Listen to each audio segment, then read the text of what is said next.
Welcome back to the Postpartum Plan podcast. This podcast is designed to support and empower you through postpartum.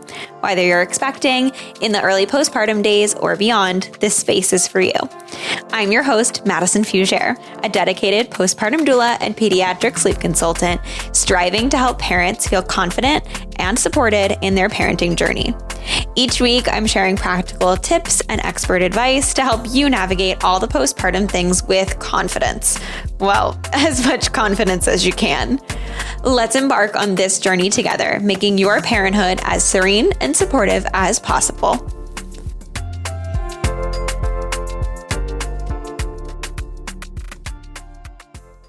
Dr. Brenda is a pediatric physical therapist who has spent the last 15 years working with infants, toddlers, and their families in a variety of settings, including hospitals, outpatient clinics, schools, and her favorite, family homes. She recently started her own private practice to provide pediatric physical therapy services at home where children and their families learn and grow best. In addition to providing one-on-one PT, Dr. Brenda offers motor development classes in the Southern New Hampshire community to educate caregivers and build community connections. Thank you, Brenda, so much for joining me today. I am excited to talk about newborns and playing with them and all of the things that go along with it, because I find so many of my clients, especially postpartum, are looking at me and they're like, what am I supposed to do now that they're awake? And so I feel like we can finally answer those questions for people. So thank you for joining me. Of course. I'm so happy to be here and happy to talk about something I feel really passionate about. Yeah. Do you want to, before we kind of dive into what you can actually do with your kiddos, do you want to tell everybody a little bit about you? I know your bio will play before this, so people will hear about you, but, do you want to tell everybody what kind of services you're offering to the community and background on you and all the things you do? Sure. So I'm Brenda Sacino. I am a pediatric physical therapist, and I have been, I think, for about 15 years now somehow. The majority of my career has been with pediatrics, and not even just pediatrics, but like the smallest of our pediatric friends, mostly infants and toddlers, usually in that under 3 space. I really enjoy working with that age, but also I love working with the parents because that's a big piece of it too. So right now I own a business called Playful Progress, and through that work, I offer in-home pediatric physical therapy, which I feel is ideal for those young patients to be at home in your most cozy spot, where I usually see the best progress. I also offer developmental support. So some of the clients I have are really just looking for me to come and show them how to play, like we're going to talk about today. I also offer PlayClasses in the community at different locations. Currently, I am at the Wellness Village, New Hampshire, which is in Manchester, and also at Little Hearts Playroom, which is in Amherst. That's awesome. I've got to make it one of these days to one of your play groups. I actually referred one of my clients the other day who was looking for something to do. So hopefully you'll see her at some point. But I think it's so amazing that you're offering these types of services, because you're right. People are, and especially babies, do so much better when they're in their own environment. So being able to offer this kind of home support is great. And the classes are even better. And I know when we talked prior, I love that you have your classes based off of ability and not age, which was such a cool thing. So definitely check out her classes and opportunities to work with her. So I'll have those below. But yeah, I'm interested to kind of get your insight on things. If we were to kind of talk to, I guess you do it all the time, when you talk to families about how to play with their kids, typically I find a lot of the little ones are really not very active. They're very much asleep. Their only awake period is when they're eating for the first 6 weeks or so, right? And then at that point, they start to go, oh, wait, the world's a thing. I can have my eyes open and there are things to look at. And then we just get so distracted by everything, right? Do you typically find that that's typically when people are reaching out for that kind of stuff? Or is it normally later down the line? I feel like it's across the board. I feel like it's important for parents to have the right expectations. And I'm not sure, with so many other things, we don't educate well on this, because I think families think, okay, I have to play with my newborn, and that play has to look like what it would look like with an older sibling or like a niece or nephew, right? Like Right. playing with a baby doesn't look like playing with a toddler.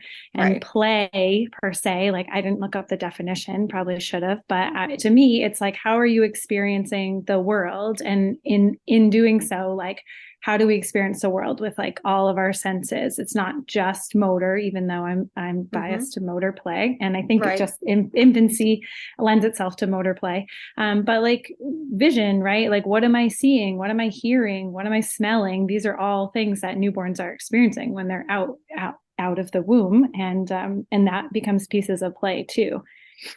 I love that. I think that's so true. And I'm glad you didn't look it up. We love your definitions. Thank you. No, but I think that that's so true. I think people have this expectation of what play is. So like a lot of the times, granted, this is coming from me and you can add in your 2 cents after, but when I'm talking to my clients, they're like, what do I do with the baby? I'm like, do whatever you would normally do. Like if you're going to go in the morning and make coffee and eat breakfast, like go for it. Let them hang out with you and watch and talk them through what you're doing, as silly as it feels, right? Or if you are wanting to just sit on the couch for a couple minutes, great. Like sit on the couch with them and let them sit and do tummy time on you and just talk. Like, it is so overthought, I think, of what infant play has to be. And I think we forget that their minds are still exploring and are so brand new to the entire world that like everything can be so exciting to them, right? Yeah. And then eventually it can be overwhelming too, which is where I feel Right. like that there's like a short window for play. Like I don't want to put a specific number on it, but like if I'm playing with my infant through talking, which I actually wrote here on my list, narrate your day. I don't know how many parents are like, really? You want me to just talk? Like no Oh one my else is gosh, here. right? I'm like, well, your baby's there. They're Yeah, a person and they'd love to hear your voice. And they've been hearing your voice, right, for months prior to right. even earthly arrival. But oh shoot, what was I saying? Circle back. Oh yeah, to that the expectation should really be a few minutes of play. Right. Like for a baby, that's still a lot of work. I don't know how many times I'm working with babies and their parents will be like, I don't know why they're getting upset. And I'm like, well, because they're done. Like that's it. Like we did 15-20 minutes of work, which sometimes that's just spending time in a new position, and they're tired. Like the expectation should really only be for a few minutes of time when you're considering play. Right. I think that that really dives and like clicks with the idea of like tummy time too, which I'm sure we could do an entire another episode on tummy time. And I think that people are like, well, why are they so upset so early on? Like, oh, well, they say I'm already supposed to do tummy time. We just got from the home from the hospital like yesterday, right? Right. And it's just they're exhausted. Their heads are so big. Like everything is so much work for them in their little bodies. So it exhausts them to like an extent that you probably couldn't imagine that it would that quickly, right? Yeah, definitely. This morning at my tummy time class, I was helping, like it's nice sometimes like a variety of ages. And so we can Mm-hmm. make those comparisons in class. Like here's a 2-month-old who spent 15 seconds on his belly and is like, I'm out, I'm done.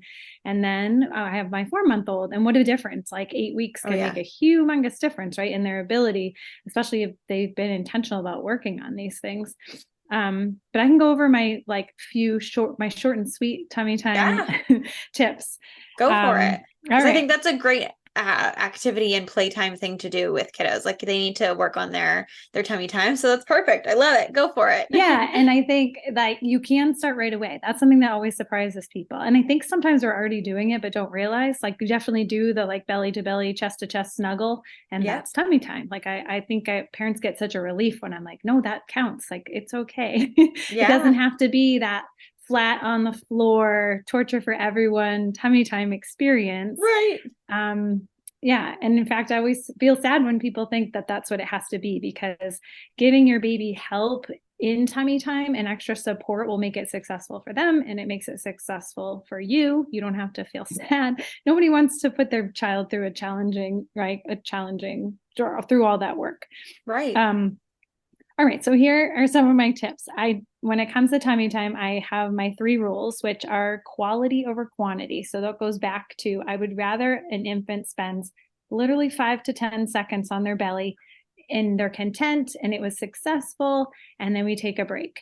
And we kind of sprinkle that throughout the day. If 5 to 10 seconds happens 10 to 20 times a day. That might be too much of an expectation. But the next time you check in, it might be 8 seconds. And then all of a sudden, these seconds start to turn into minutes. And so in the beginning, it can feel very discouraging, but you'll slowly start to see that it builds into something more. I love that. So quality over quantity. That was number one. Number two is stop when your baby's upset, or before, ideally, because you don't want them to associate tummy time with something terrible. You don't want that to be the association for anyone. So like I was just saying, if we get 5 happy seconds and then we roll on out of that position and that was a success, and then maybe we roll back in, because my third rule is allow baby to feel those movements in and out of tummy time. Like, it's super important. Lots of times people will just put their baby down on their belly, or they'll pick them right up when they get upset. But if you take that second to roll them the way that they eventually will, then one, they're feeling what that feels like to change positions, and eventually they'll learn those movement patterns on their own.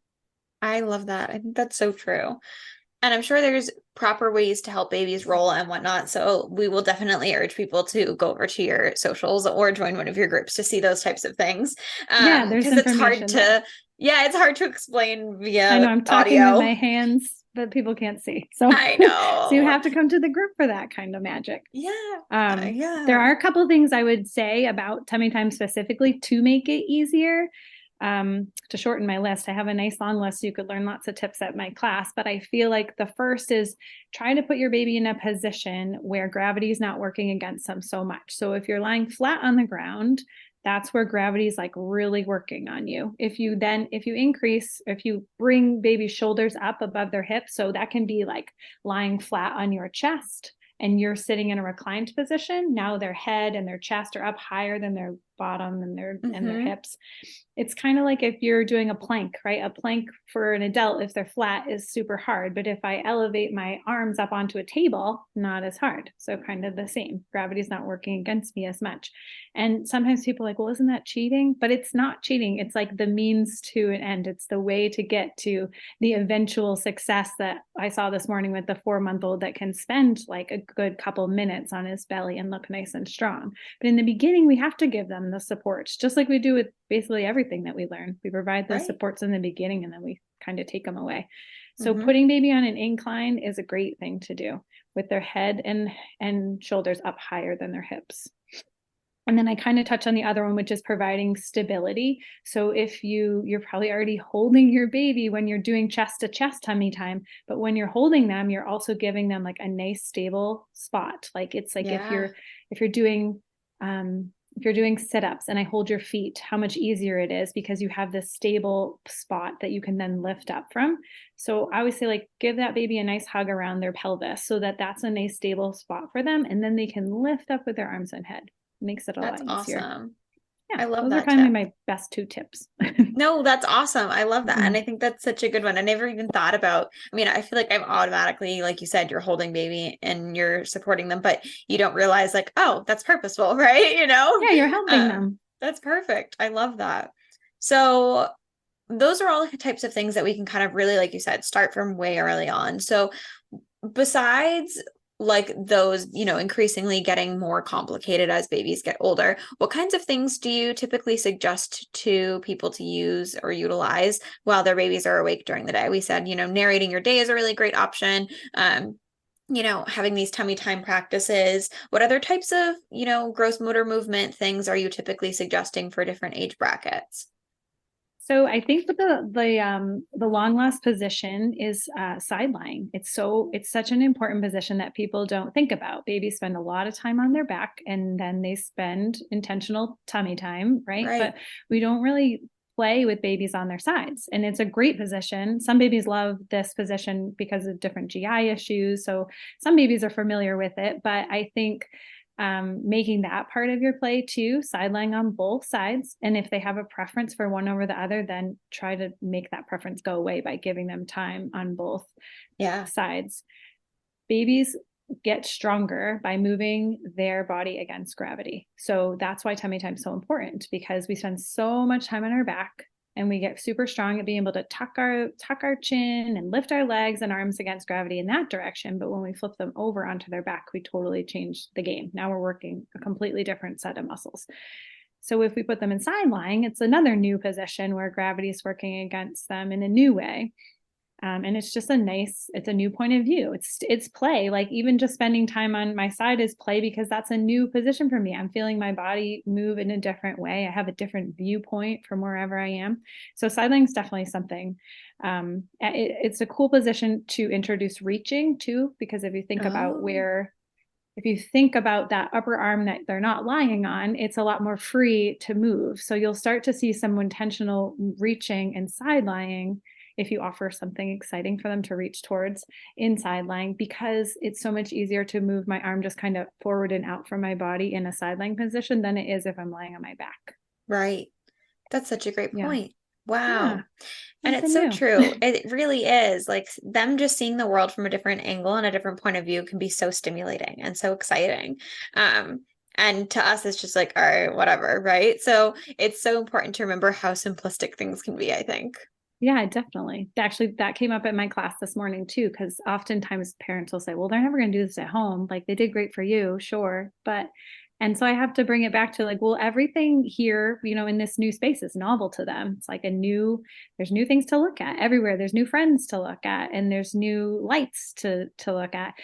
And so I was saying this morning too, which this can also be play, is change where you play with your baby. Like so many of us have a specific play spot dedicated in their house, but then it's not as exciting. Like go play with them in the dining room. How crazy that sounds, but at least it would be a new experience for them. There's new things to look at, different pictures on the walls, different things. Yeah, I love it. I think that that's so true. I think especially when it comes to be like those witching hours in the late afternoons, when kiddos just don't know what they want. They don't know if they're hungry. They don't know if they're tired. They're just like crazy, right? My two typical suggestions for families are sensory change. And my big suggestion is sensory change. So typically my two things are go out and about, go for a walk, go to a different part of the house, or pop them in like the bathtub, right? And those are also really great awake time activities. So many people put bath time as part of their bedtime routine, but if you have other kiddos in the house, bedtime can be a super busy time. And so I've actually had a couple other people on here talking about bedtime routines, saying that they do bath time during the day. And that can be such a fun activity too for them to explore. And you don't feel like you're on a time crunch and you don't have a cranky baby, so they might enjoy it more. That's really smart. I definitely didn't do that and should have. I definitely did their like rescue tub. Like we need a bath. Oh yeah. Like, we need something, or we need to go for a walk. Oh yeah. Yeah. I find that when it's your first kiddo, a lot of people like to have that routine of doing it at bedtime. But when you get to start having multiple kiddos that you are trying to balance multiple bedtime routines with, it can be tricky. And sometimes that doesn't need to be part of the bedtime routine. And there's no rule in the rule book of parenting that doesn't exist that says you have to have a bath time to make it a bedtime routine. So I typically suggest that when people are getting so overwhelmed by bedtime and those evening hours. I love that.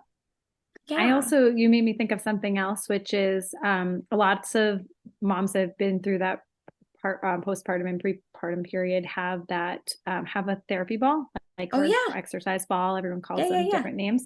But that's a great place to do tummy time. If you're brave enough, like it's not unsafe. The ball that you probably sat on to bounce yourself through uncomfortable positions as a pregnant mama can also be used. I mean, even simply to just like hold your baby and bounce, like sit and bounce in a seated position. But now baby's getting that stimulation of different movements. You can move side to side. You can do your hip circles or bouncing. And that's play too for a baby because they're getting to feel all that different sensation. Right.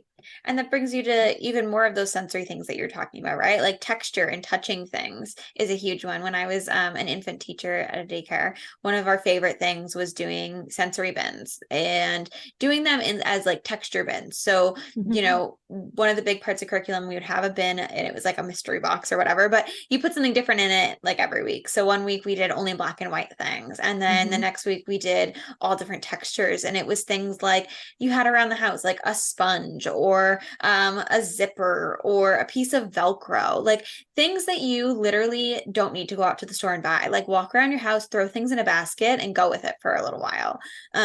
That's what they want to play with, is the random things Oh anyway. my gosh, totally. You're making me laugh because when I was a brand new PT, I had a mom show up with her baby and a turkey baster. And I was like, why Gosh. in the world? Like, why can't she buy her kid a real toy?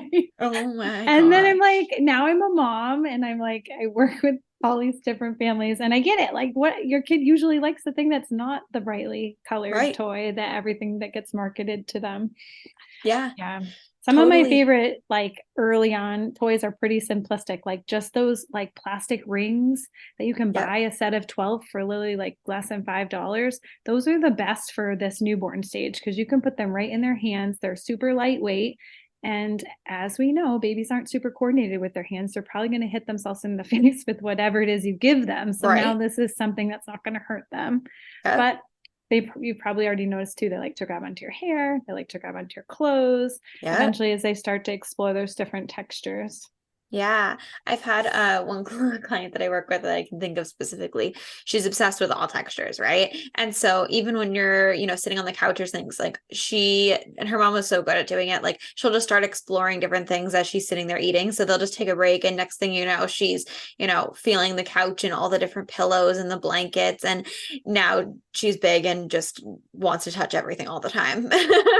And hey, that's how it goes, right? Yeah. But it's so true. It's all these things that like, you're so used to, and so oh yeah, it's just a couch, it's just a blanket, it's just a pillow, right? But to them, it's like, whoa, it's so Right. cool. Never experienced this before. Yeah, Textures are a cool thing. And temperature too, which is obviously not super hot or super cold, but that's something different that people don't always think about, right? Especially I feel like this time of year. This morning was like the first cool morning we had. And I know the moms of the little babies that came this morning were like, they don't really experience that. Like what it feels like to have cool air on my face. Like mm-hmm. these are all new experiences which equal play. But I just think if parents learn to look at it from a different perspective, like new experiences equal play, then we won't have as much guilt about supposedly not playing with our babies because we're really doing it organically so much throughout our day.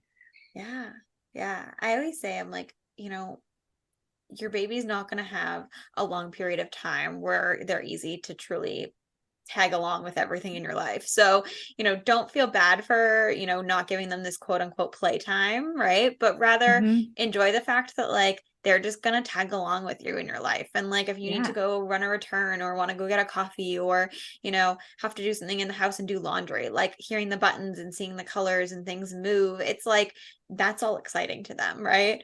Yeah. And as they get bigger, there's so many more things. We talk like even more about senses, babies and textures, like and temperatures. You can do frozen little like washcloths or those teethers that they can put in the freezer. Mm-hmm. There's so many options for, and once they start doing solid foods too, like oh my gosh, the opportunity is Right. endless.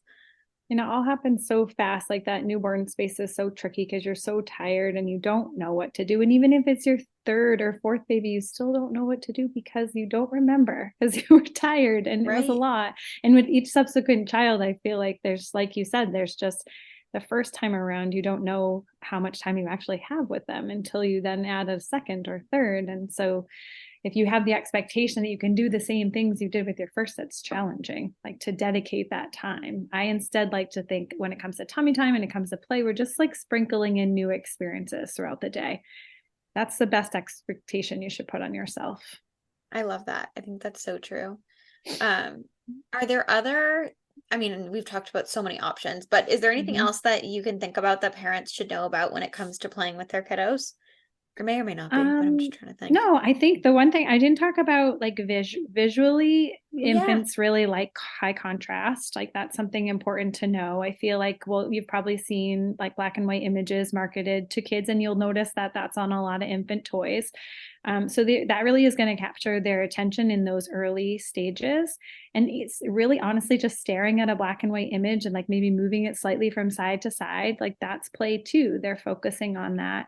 It's important to know too that they usually can see about the distance. Like if you're holding your baby in a typical cradle hold, the distance from like their face to your face is about where they're going to be able to focus in on objects. Because I find sometimes parents maybe put things a little too close to them or a little too far away. As they're getting closer to 4-ish months, they become a lot more aware of what's around them in a greater sense than just that maybe 1 to 2 feet from their bodies. Yeah. But I love the black and white images. It's great to have a few of those. You don't have to buy a fancy set. You could literally like just print out some big letters on a piece of paper or draw it yourself with a Sharpie. Like, it doesn't have to be something fancy and expensive. That's true about so many baby toys. Yes, I love that point. I love that so much. I also, I don't know if this is true or not, so maybe I heard someone say at one point, and I mean, it seems to be true in a way, that babies all like the black and white contrast, but also really start to love the understanding of like faces. And I don't, Definitely, yeah. right? Because I had a lot of kiddos that have been like, about toys, but I had one kiddo who like, he hated all toys, but loved like this one Elmo doll because it had the big eyes and the nose and the mouth, right? Yes. Yeah. And it's just so interesting because that's something that's familiar to them, like is the formatting of like a face in a way with the features. And so I was like, that's so interesting. That is really cool. I think that's why Elmo and his friends have such big, like Big giant features. eyeballs.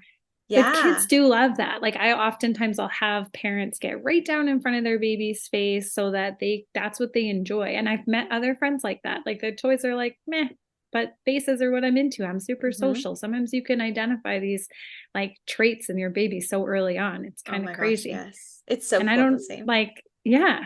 And I forgot to mention I'm a mom, which just makes me sad when I forget that. But I do have 2 of my own girls. They're a lot bigger now. They're 9 and 12. But I have memories of like my oldest daughter getting right in my younger daughter's face, right? And you're like, give her some space. Like, I would not like that. And then you look over and they're like beaming because Giggling they up a love storm. it, right? Like, how cool. Like someone's face right in my face. Actually, I think like infants really like that. They're getting full attention and they just like watching your mouth move and watching your eyes open and close and different facial expressions that you make. Yeah, it's so cool. I love it. I love it. Now I would love to wrap up with do you have like a specific toy or product or something like that you typically recommend to families? That I don't know, it doesn't have to be specifically related to awake time things, but a specific product that you love or utilize a lot with your clients or when you were a mom, early mom. I know. It's hard to narrow it down to one, but I mentioned those rings. I definitely like those. They come in handy just also as babies get bigger and maybe they do like bigger toys. You can still use the rings to like secure the big toys to the car seat or the high chair or whatever. So those are always a great toy that's pretty simple. I love that. I've recently, I do have a list of like my favorite toys on my website that people could go back to. Yeah. I really like this little toy currently called, I don't know if his name's Mr. Noggin, but that's what I call him. But he has a little face because babies do like faces. And he just changes color from like red to blue to green. And it's pretty simplistic and he doesn't make any crazy noises, but just that simple change, right? From I'm a red face and now I'm a blue face seems to really hold like the baby's attention. So it's a really great toy for tracking. And it has a nice thin handle that they can hold. That's awesome. So that's kind of my toy of the moment that I like. I love that. I love that so much. And if you had one piece of advice to share with new parents, what kind of advice would you share with them? Oh gosh, I love this question. I think it 100% is just like give yourself grace, allow yourself to stand in this space and say, I'm doing the best that I can with what I have, the information that I have, the support that I have right now. And I am the best parent for my child.